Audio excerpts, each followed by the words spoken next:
You're listening to the Online Marketing Made Easy podcast, episode number 154.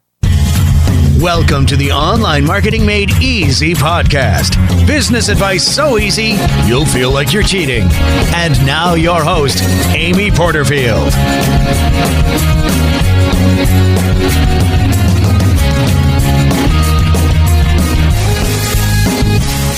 Well, hey there, Amy here, and welcome to another episode of the Online Marketing Made Easy podcast. I hope your day is going very, very well. And I hope it gets a little bit better with this episode because the goal is to inspire you. Now, here's the deal. If you are creating content consistently, or if at least that's your goal, so if you are blogging every single week or podcasting every single week or doing a video show every single week, first of all, get up and do a little happy dance because you should be incredibly proud of yourself. It's not easy to create content every single week. That's why most people do not do it. So if you're doing it already, literally, I want you up and shaking it a little bit because that's a huge accomplishment. Now, if you're not there yet, but it is your goal, stay tuned because this episode is for you as well. This episode is meant to inspire you, give you some new ideas around content creation, and just make sure that you have some fuel to keep moving forward because I know that content creation is not easy. I remember early on in building my business, a woman was interviewing me and I had just started my podcast. I might have been 20 in at the time.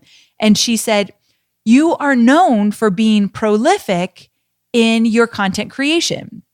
And I had no idea what the word prolific meant. Literally, I didn't. I'm embarrassed to admit that, but I didn't. And I thought, I wonder what she's talking about. I figured it was a good thing because it sounded like she was paying me a compliment, but I had no clue. So I went home and I looked it up and I got this really big sense of pride. Like, yeah, I am churning this content out pretty regularly. I create a lot of content for my courses and in my interviews and in my podcast and my blog and my videos and all that good stuff. So I found this great sense of pride with being prolific with my content. However, I am here to tell you that although I churn out a lot of content, it never, ever is easy. Never is easy for me.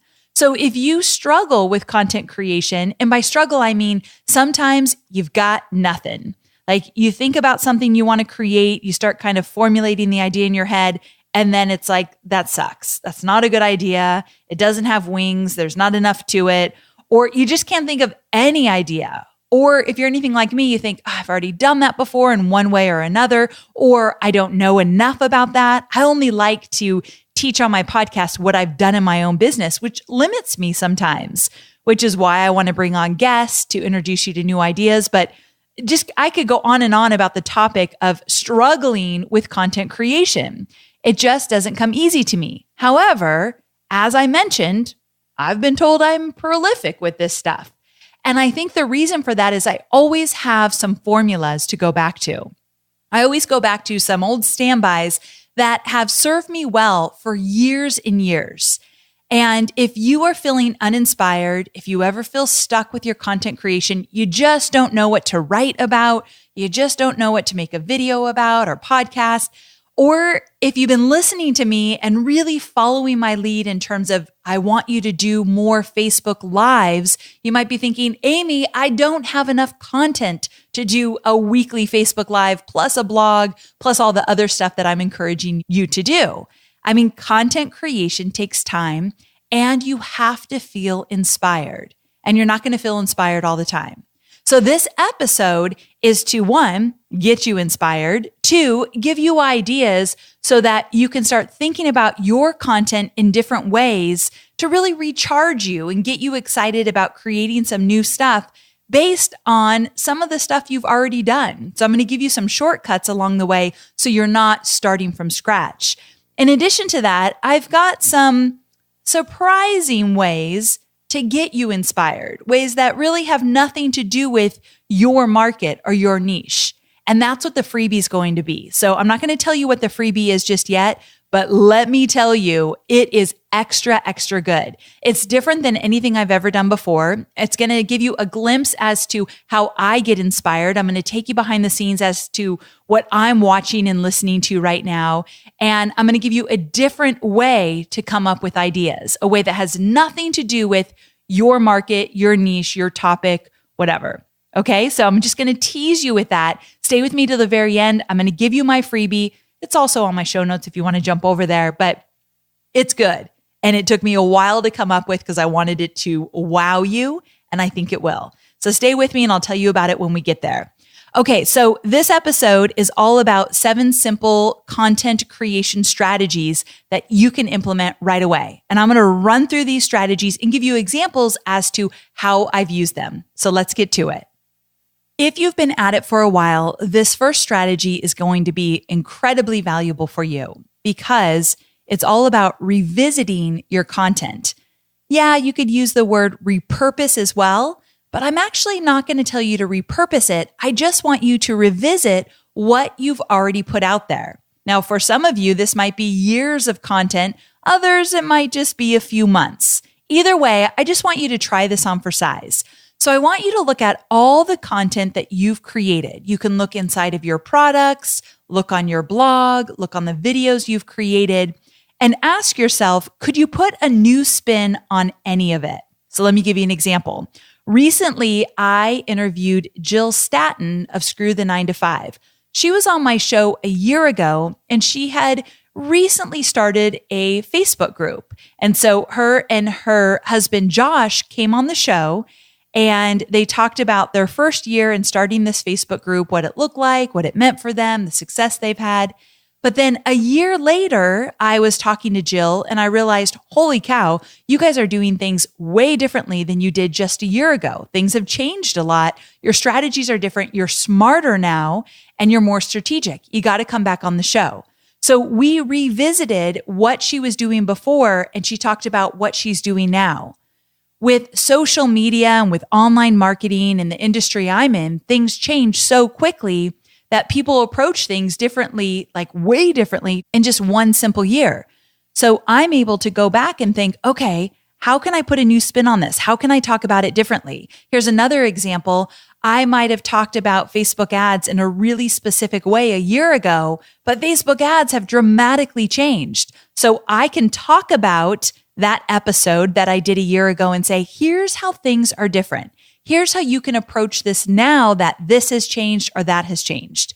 So it makes sense for my industry that I can revisit content, put a new spin on it, talk about it differently, talk about the changes, but it gives me new episodes. So I do that a lot throughout all of my content. Now, you might be in a totally different industry, but don't poo-poo this idea. What a strange word or phrase, right? But don't discount this idea because it could be very valuable for you as well. Look at the content and think, how am I teaching this differently now? Or what's different about me or my students or about the content or about trends that are happening right now? How could I give this a new spin? Or how could I piggyback on this, add to it, make it better? So you can revive that content and then add to it. So you're repurposing in that sense, but putting a spin on it. There is always a way to do this. So revisit your old content and find new ways to introduce it. That's number 1. Number 2, start at the beginning. Here's what I mean by this. Let me give you a really simple example, and then let me apply it to maybe how it might look in your world as well. When I say start at the beginning, I mean just that. When you are thinking about your students, your audience, and you're thinking about what you want to sell to them, your programs, products, or services, whether you're already selling or you're planning on selling soon, think about what you plan to sell. And then I want you to back that bus up. I mean, really back it up and think, where might my really big beginners start? Like the beginners in your audience, where would they need to start?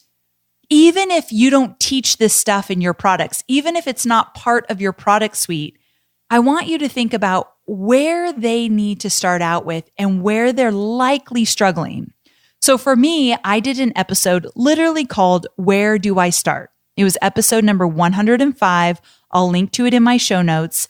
But I looked at my audience and thought, if they're overwhelmed and they don't even know if they want to create a course, or they don't even know how to get started with list building, or they have no idea what they want to do with webinars, where are they likely standing right now? And I had to really back up. It's a little bit painful at first because I had to put myself in those really early years of my own business and think, what do I wish I knew? And there's an episode for you right there. If you think about your audience and think, what do I wish I knew when I was in their position? Now, you might not have ever been in your audience's positions, but a lot of my students have been there already. So if this is you, think, what was I thinking? What was I feeling? What do I wish I knew way back then? And start there and create a blog post about that, or a podcast episode, or whatever it might be. Also, here's another way to look at it. How could you give them a head start in whatever it is on a grand scale that you're helping them with? What would give them a head start or spark some momentum for them?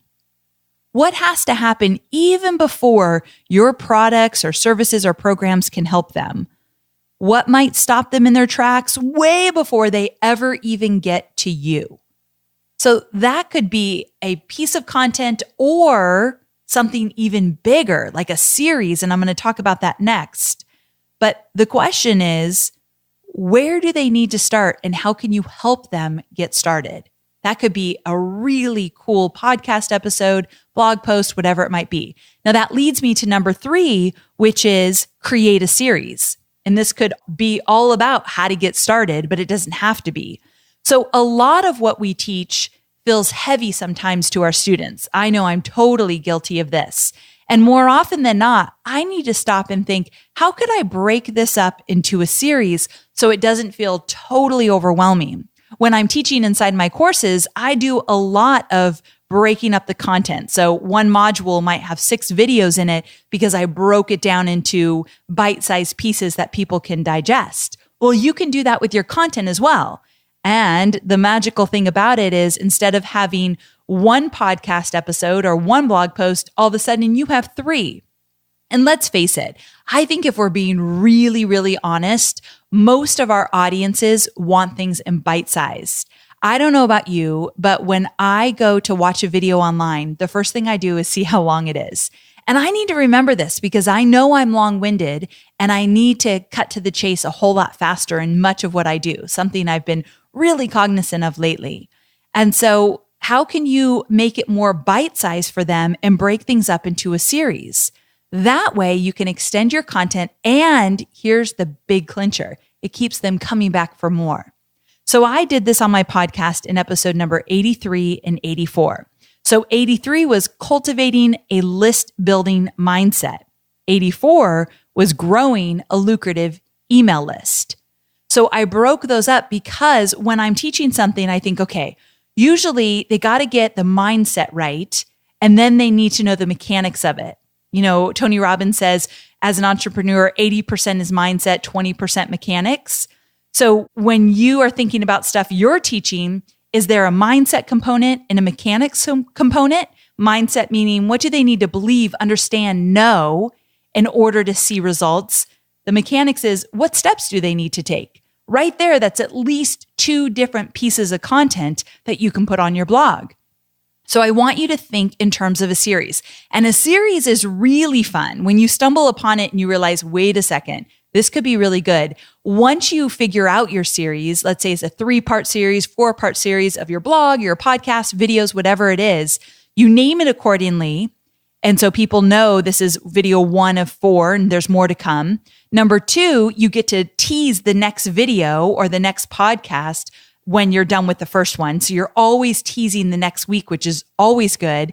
And number 3, you get to make, let's say if you did a 4-part every single week, you had 1 new content, you have a whole month where there's a theme around something. You're jumping on Instagram stories and you're teasing the content. You're talking about it on Facebook Live because you have this theme and you're deep into it and you get to talk about it in totally different ways every single week because you're breaking down the content. I love a good series, especially when done right. So here's my tip for you. You've got to get out in front of it. Don't just put it together willy-nilly, but sit down, give yourself a day or two to literally work out the series, give each series a title, be clear with yourself as to what you're going to include in each of those series. So it really is something that is not only stellar, but you can go back to it again and again and again. I don't know about you, but there's a few pieces of my content, especially on my podcast, that I'm constantly going back to. I'm meeting with people I'm referring to. There's probably 3 podcasts that I refer to the most. Tiger Time is one of my most popular. Where Do I Start is a big one. And there's another one, episode number 100, which I talk about staying horizontal or taking things vertical in your business. These are foundational things that help my audience no matter where they're at in their business. So I find myself talking about those in different videos. I'm at a networking event. I'm encouraging people to go check it out. And so if you have some of these core pieces of content, you can kind of pimp it out in all these different ways. A series, you could go back to that thing again and again. You can get a lot of mileage out of it. And so I think that's what makes it so appealing. Okay, so moving on to number 4, teach from stories. Stories will always inspire you with new content. But in order to create these stories, you got to get out there in real life. You've got to network. You have to work with people. It might be someone that you just decided to help because you want to be a good friend, or it might be a client that you're working with. If you work with clients, you've got a lot of content ideas. You do not need to say their name or give away their personal information, but you should always be thinking about your clients, their struggles, their questions, their triumphs, and finding ways to weave that into your content. Now, for me, because I don't take clients and I don't do any kind of consulting, for me, my recent experience with stories is that I helped a good family friend with her webinar, and it didn't go so well. For the record, the webinar she did was amazing, but I've talked about it again and again. I know, I think my ego's bruised a little bit with that one, but I talk about it again and again because she didn't have any pre-launch sequence whatsoever. So I won't beat a dead horse because I've talked about this too much on the podcast, but when she went out to promote her webinar, she didn't have a lot of money to spend on Facebook ads, but she also didn't have an email list that was paying any bit of attention to her because she hadn't emailed them forever and she didn't have a relationship with them. And this reminds me, I was just going through some B-School content of Marie Forleo's, and she was saying that people say that the money's in your list. It's not. The money's more in the relationships of the people you have with your list. And it's so true. You've got to have that relationship. Doesn't matter how many people you have on your list. And my friend just didn't have that relationship. So her launch didn't work out as planned and she was heartbroken. Now, because I was in that with her, I got to talk with her. I saw the tears. I saw the struggle. It was very near and dear to my heart. And it created so much empathy for me that I had for my students. And then from that, I was inspired to talk about it and find solutions. And from that, episode number 149 was born because I wanted to teach my students to never have that experience and instead create a 90-day pre-launch formula. So a really great piece of content came from me working with someone one-on-one. And again, I don't do consulting, so it just so happened it was a dear friend, and it felt even more personal to me because of that. One way to get inspiration is to get out there and help people do the work, get in the trenches with them, and believe me, these stories will help you create new content. So if you have stories already that you've never used, spend 10 minutes and brainstorm every story that might lead to some new piece of content. We all have different stories of how we created our business, where we struggled, something in our childhood, maybe something that you could take away from your college days. You have stories that have shaped you and have helped you get to where you have gotten today, whether they're great stories or stories of struggles. All those stories can help you create new content. You just have to give yourself that white space in your mind to take some time to think about them. But you can create new stories every day if you just get out there, network, help people, get out there in real life. Believe me, the stories will come. Okay, so number 5 is ask your team. And I'll go through this list one more time before I wrap up. Number 5 is ask your team.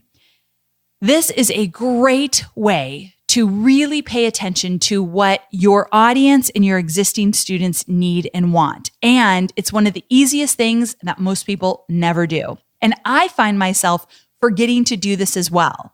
So at the end, I'll talk about a little system you can put together to make this happen more regularly and automatically. But here's the deal. I have a customer service team. Her name is Kate. She's my team. I have one gal that answers all your questions. If you email me, you likely will hear from Kate.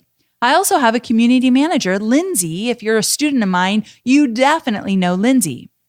And so these gals are on the front line every single day. They know even more than I do what kind of questions are coming up regularly. And so lately I find myself saying, Lindsay, what are you hearing? What are people asking you? What comes up the most? And this episode was one thing that she had mentioned not too long ago, that people struggle with content creation, coming up with new ideas. What should they write about? What should they podcast about? She sees this coming up across all 3 of my paid Facebook groups for all 3 of my programs. Also, I can go to Kate and say, Kate, what are some of the things that people are asking about when they're emailing us? Where are they struggling? What are they asking for? What do they need? You can also do this by what people are posting on your social media channels. The thing is, we tend to not pay attention close enough and realize, wait a second, there's a blog post in that, or there is a podcast episode or a video or whatever it is.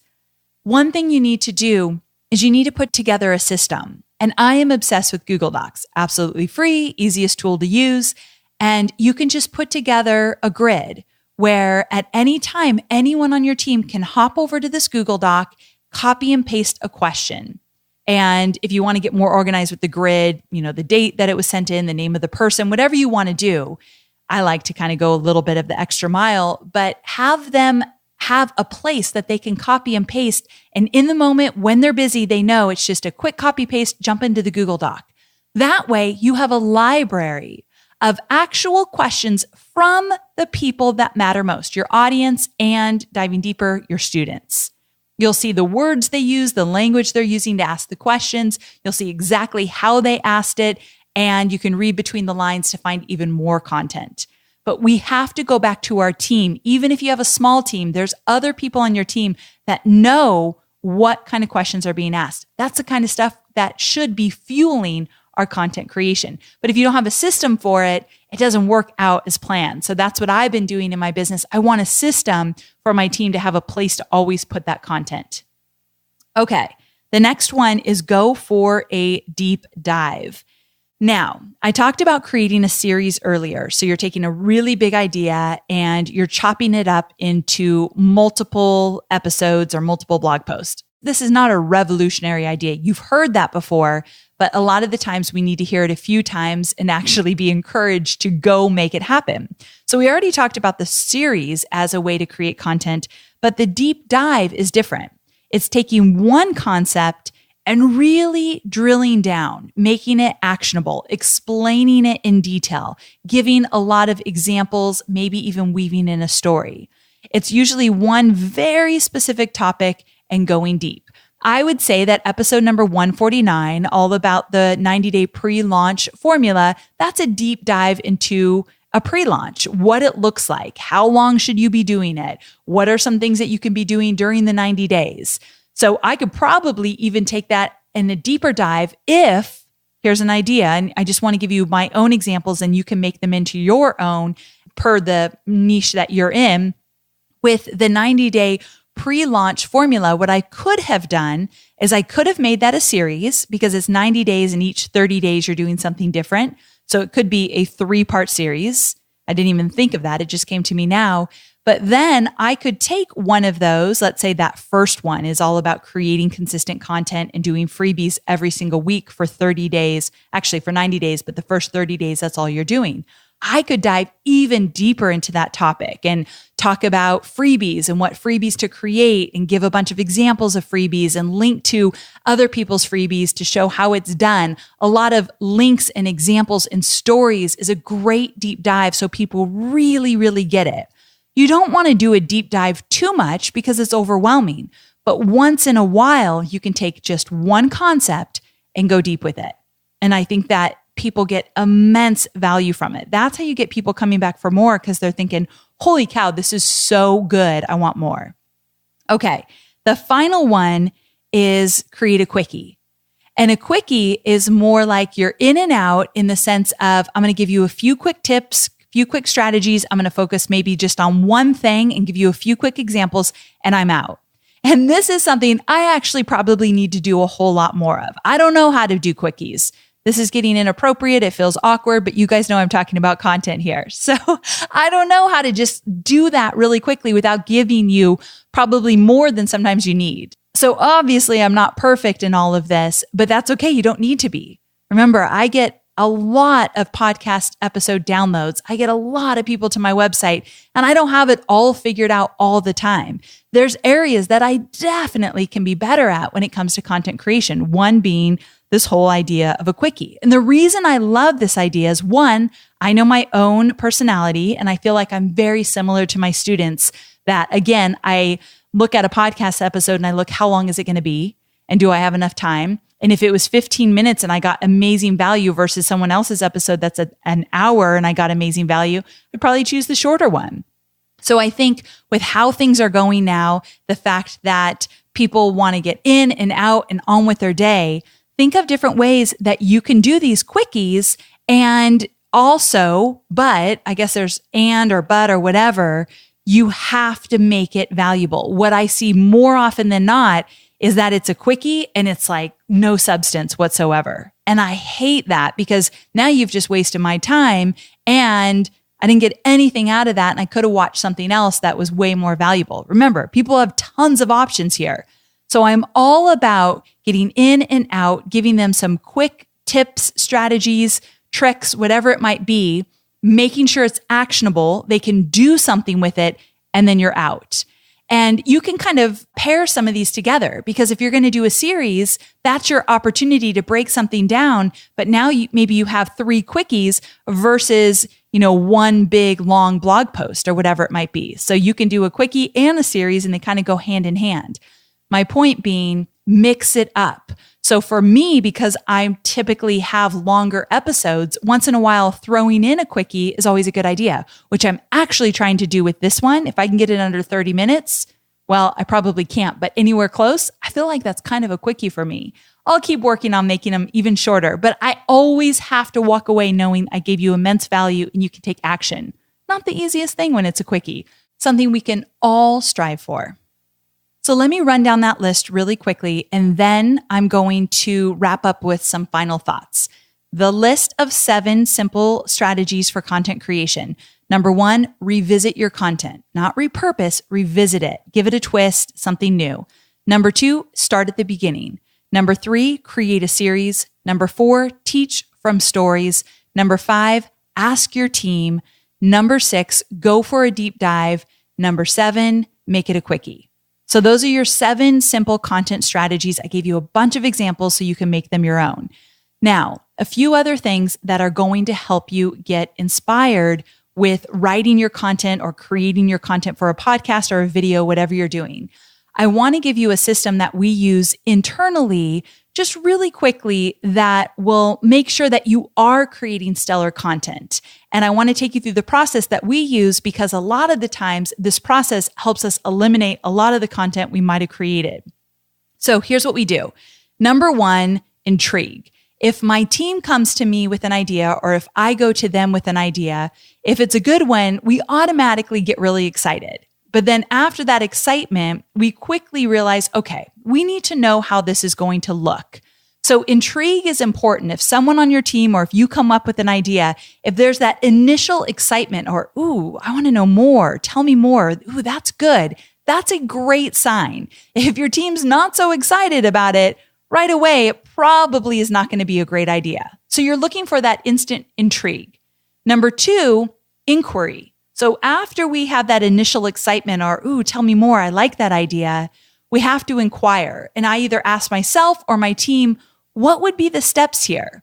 So I want to think about how this might play out. And it's important that just initially I start to think, okay, what would be included? What would it look like? And a lot of the times, this is where many of my ideas go to die, because sometimes that initial excitement wears off instantly when I realize this isn't hefty enough, or this won't resonate with my audience, or this has just been done before and it's kind of boring. So right away, just that initial inquiry, what would it look like? And if I realize there's not much to this, usually either I have to work on it more or it's just not an idea I go with. Now, number 3 is investigate. So if it makes it past intrigue and inquiry, I'm ready to investigate. So I'll sit down and say, okay, what would the outline look like? And I'll start outlining it out. Or Gina on my team helps with a lot of the podcast outlines. She'll outline it and she'll think of examples and stories that I've told in the past or from other podcasts or just my life in general. And sometimes, believe it or not, me or my team will outline an idea, give it some bones, and then we realize it's just not going to work. We recently did that with an idea that we literally outlined the whole thing and we went through it together, Gina and I, and we realized this just isn't going to fly. Again, it came back to, I've done this before, this is boring, and I don't have a new spin to it, so I can't do this again. There's nothing new here yet. Now that outline still is in Google Docs, and when we think of new ideas to add to it, put a different spin on it, come up with some new stories, or I might have a new experience, we can revisit it. But when we investigated, it just wasn't good enough. And so even though it was fully outlined, we didn't move forward. And then number 4, if the idea is ready for the next phase, if we investigate, there's a good solid outline with some good examples, some stories to mix in there, then we go for implement. And we add the final meat to the outline. And usually there's always 2 people on anything that I talk about on this podcast, me and somebody else. So I'm not the only person that touches this content, because other ideas will come from people on my team that know me well, know you all well, and know what you need. So I love to have a second set of eyes. Here's the thing. When I first started the podcast, it was always just me. But as my podcast has gotten bigger and better, and it's a real huge focus in our business, then I had the revenue. When the revenue started to come in, I had the revenue to find somebody to help me with all of this. So I always have a second set of eyes on my content now before I deliver it to you. And that's when new ideas usually come up. So the implementation phase is really fleshing out the entire outline, making sure we have all the pieces in place. Now, this could happen over a period of 30 minutes. It doesn't have to take forever, but this whole idea of intrigue, inquiry, investigate, and implement has served us well, stopped us in our tracks, and helped us move forward with great ideas that have proven to be really successful. Something really easy to run through, but it's always nice to have some kind of process. Okay, so to wrap things up, remember I said in the very beginning, I have a really, really good freebie for this episode. What I wanted to do is I wanted to give you 10 days of inspiration. And the inspiration really is going to have nothing to do with your unique market or your niche or your field of expertise. It's going to have nothing to do with that, and everything to do with opening your eyes and your heart and your ears to new things that truly will spark new ideas. And I learned this from Copy Blogger years ago. I was listening to one of their podcast episodes, and Brian Clark was saying that how he gets inspired is he actually watches movies that have nothing to do with what he does in his profession. He listens to podcasts that are totally unrelated. He watches TED Talks that are on totally different topics. And this inspires him and gets him thinking in new ways. And I've tried it in my own world, and it works like gangbusters. And so what I'm going to do is I'm going to give you just a one-pager, 10 days of inspiration, and you're going to get to see how inspiration works in my world, because I pulled some TED Talks and some podcast episodes, not the whole podcast, just very specific episodes that I think will inspire you and refuel you and give you that recharge that you might need. So if you're feeling totally inspired now, just download it and save it for later. But if you're feeling stuck, if you need a little extra push, if you want to start thinking differently and open your mind and your heart to new things, I promise you it is going to fuel some new ideas for you. No doubt in my mind. So all you need to do is go to amyporterfield.com/154 download. That's amyporterfield.com/154 download, or you can just text the phrase 154 download to the number 33444. And let me tell you, remember, it's not all about the marketing stuff. I give you tons of how-to step-by-step marketing stuff. But I also know that in my darkest days, when there's the biggest challenges, when I feel empty or stuck, and believe me, it definitely happens even after I've created this wildly successful business, those days still happen to me. If I go to this list of 10 days of inspiration that I'm going to share with you, and I pull some of these and start watching or go on a walk and start listening, I see things differently. And my mind opens up in different ways. And one, I'm a little bit nicer to myself and a little bit more patient. And that white space starts to happen. And that's when the inspiration and the creativity and the new ideas come. And the foundation of your business is fueled by your content, what you're creating, your original content that you're putting out there every single week. You need to feel inspired, and you won't feel inspired at all times. And that's why I created this very special freebie. Again, amyporterfield.com/154 download. I hope you grab it, and I hope you find it as valuable as I have. And if you do, make sure to let me know online. Okay, guys, thanks so very much for being here with me. I love this episode. I love to share kind of behind the scenes how I work through things, and hopefully it will help you as well. And I cannot wait to see you again next week. Bye for now.